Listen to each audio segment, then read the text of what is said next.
Hyperrealism is a genre of painting and sculpture resembling a high-resolution photograph. Hyperrealism is considered an advancement of photorealism by the methods used to create the resulting paintings or sculptures.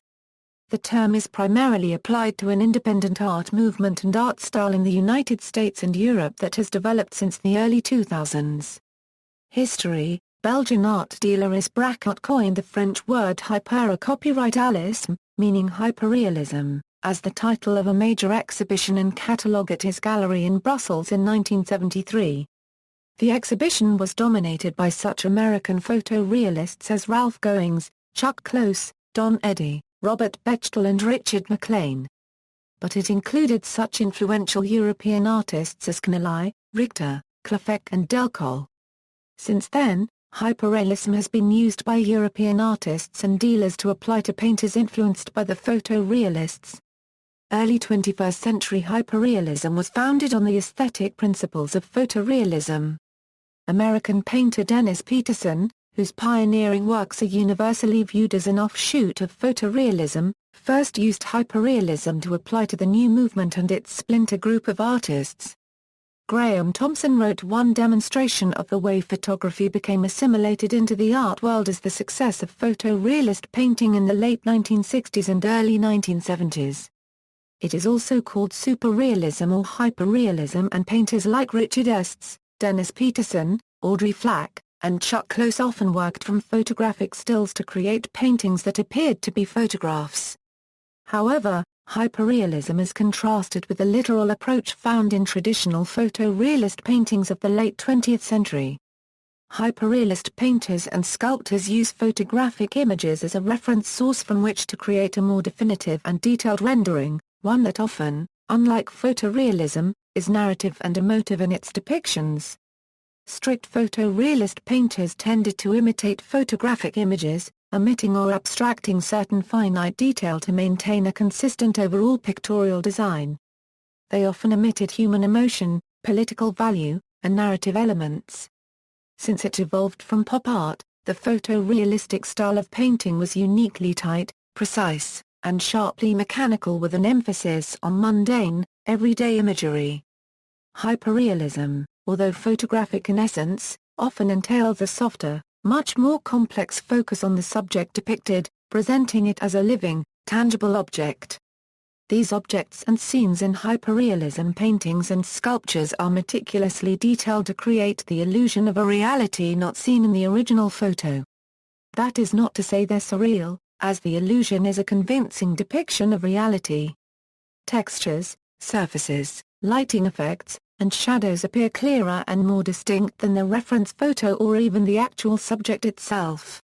Hyperrealism has its roots in the philosophy of Jean Baudrillard, the simulation of something which never really existed. As such, hyperrealists create a false reality, a convincing illusion based on a simulation of reality, the digital photograph.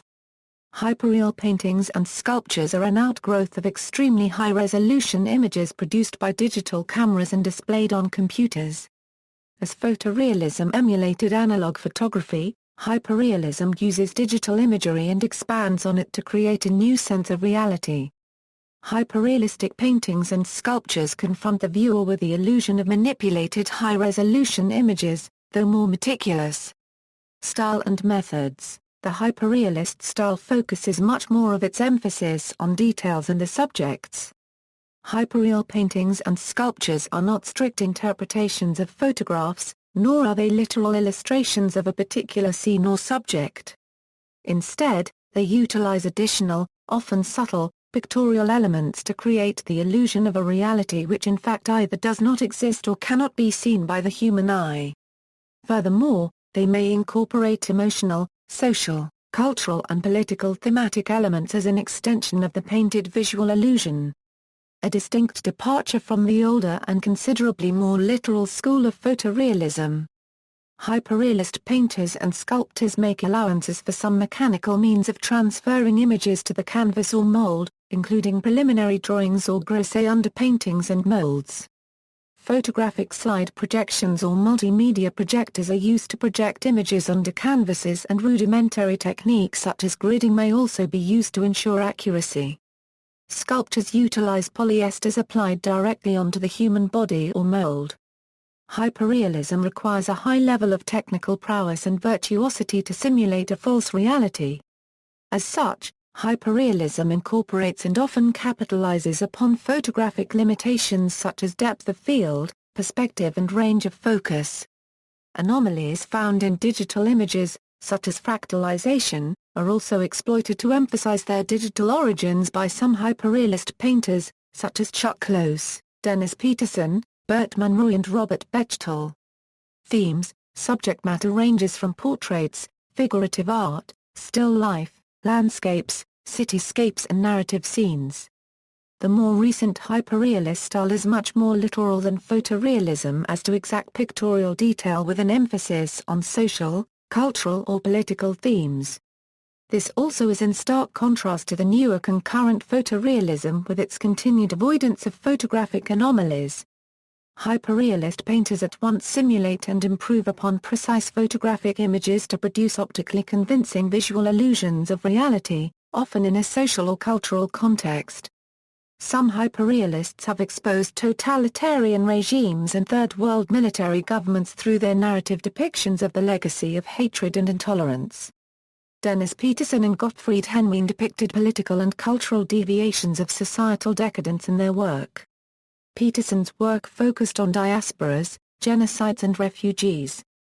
Henwein developed unconventionally narrative work that centered around past, present and future deviations of the Holocaust.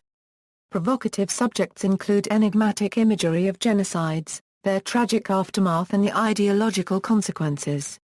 Thematically, these controversial hyperreal artists aggressively confronted the corrupted human condition through narrative paintings as a phenomenological medium. These lifelike paintings are an historical commentary on the grotesque mistreatment of human beings.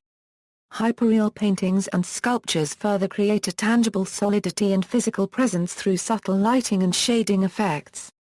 Shapes, forms and areas closest to the forefront of the image visually appear beyond the frontal plane of the canvas. And in the case of sculptures, details have more clarity than in nature. Hyperrealistic images are typically 10 to 20 times the size of the original photographic reference source, yet retain an extremely high resolution in color, precision and detail. Many of the paintings are achieved with an airbrush, using acrylics, oils or a combination of both. Ron Muecker unregistered trademark S lifelike sculptures are scaled much larger or smaller than life and finished in incredibly convincing detail through the meticulous use of polyester resins and multiple molds. Bert Munro unregistered trademark S digital images appear to be actual paintings taken from photographs, yet they are fully created on computers. Hyperrealists. References, notes. External links, agonistica.com